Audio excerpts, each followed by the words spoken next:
Hello everyone, this is Dreamlicker, and I'm here with a quick tutorial about how the API works and how you can navigate it to better understand what you're doing with your scripts. So first of all, your API page, which is located here, is not going to look like mine, which you can see has a search bar at the top and is organized like this. If you want yours to look like this, and you can search. If we want to find anything in the API, we can just type it in.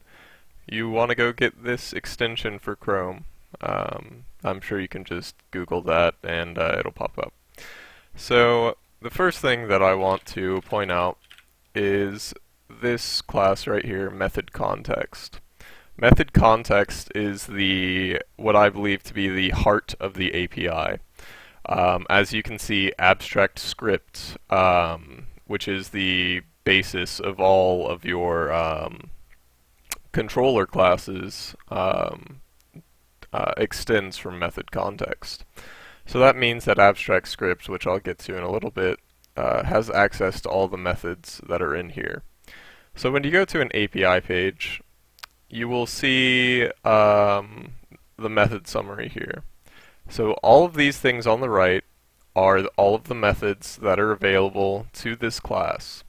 And because of the fact that these are subclasses, all of these also have access to all of these methods. So as you can see, this is how you get all of the objects that you interact with in the entire game, essentially. So, say we wanted to get a game object and we didn't know how, we would go to method context and look through and say, oh, okay, here's get game objects. That returns to us the game object's object. And so if we wanted to know what we can do with this method, you would just click on this. And that would take us to this class. And we would say, oh, okay, so I can get all of the game objects, all of the objects on a tile, the top object on a tile, and then this is one of the most important things. Every, game objects, ground items, players, and NPCs all inherit from interactables. So anything that is interactable has access to all of these methods.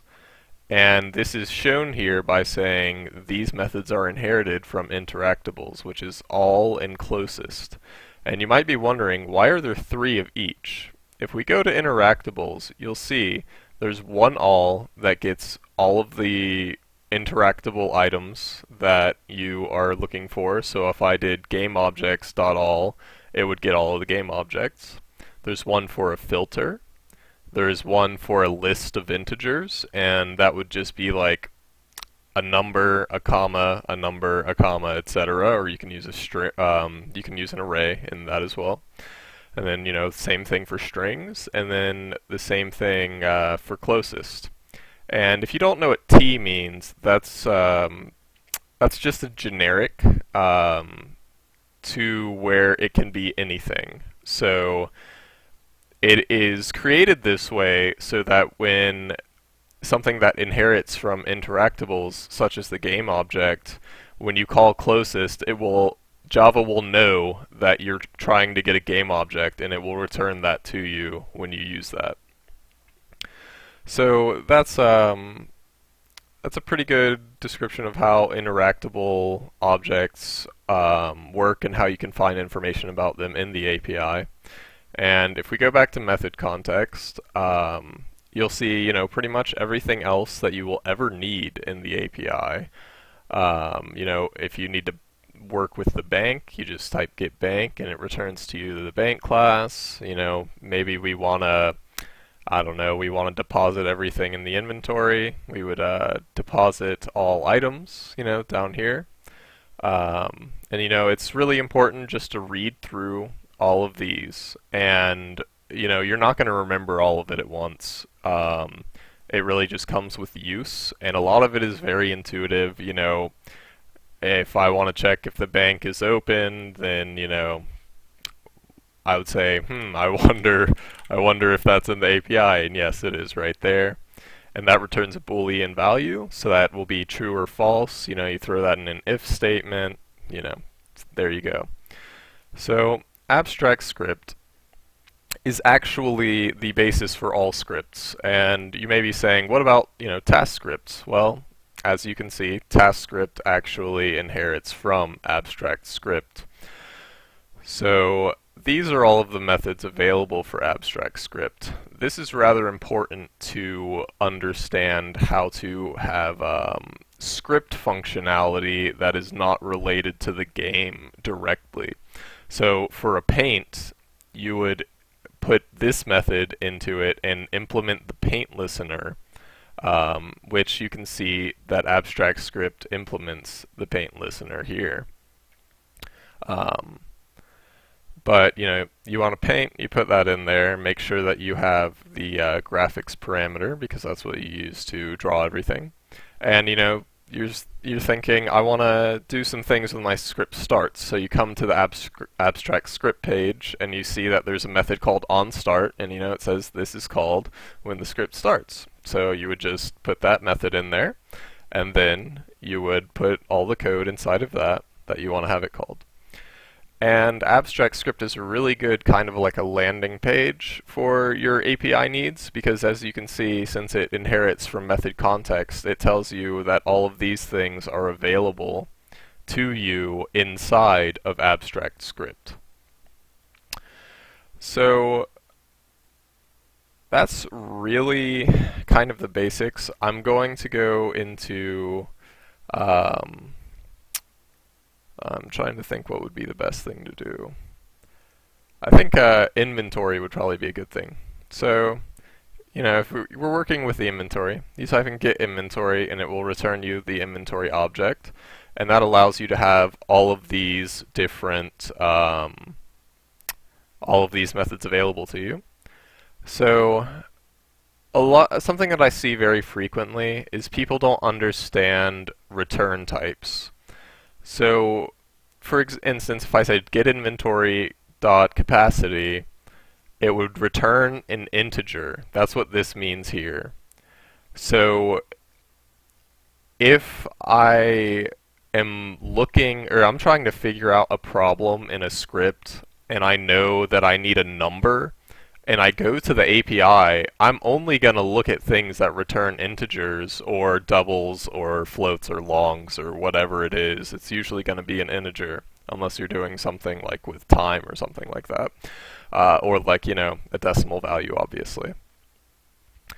And something else that a lot of people don't seem to realize is any method that returns a Boolean, it returns true if the method successfully completed. So if I say drop and my item does not drop, this will return false. So if I put my drop call in an if statement and I only wanted to do something when that returned true, that's how I would do that.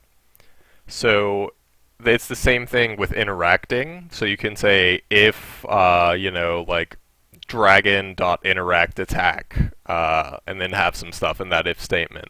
That's perfectly fine. You can do the exact same thing with any method that returns a Boolean value.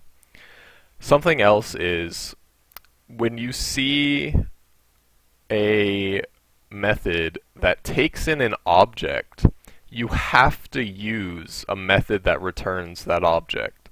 So if I have a method that says, okay, I need an item as the parameter, you can't use a string, you can't do anything like that. You have to use a method that will return an item like this. So one last thing that I want to cover really quickly is the concept of a filter. So the filter is actually its own object. And let me bring up a notepad.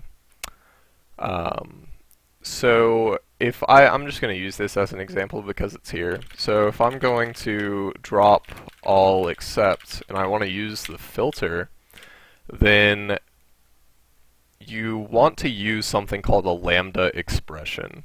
and it has this form. Let me resize this.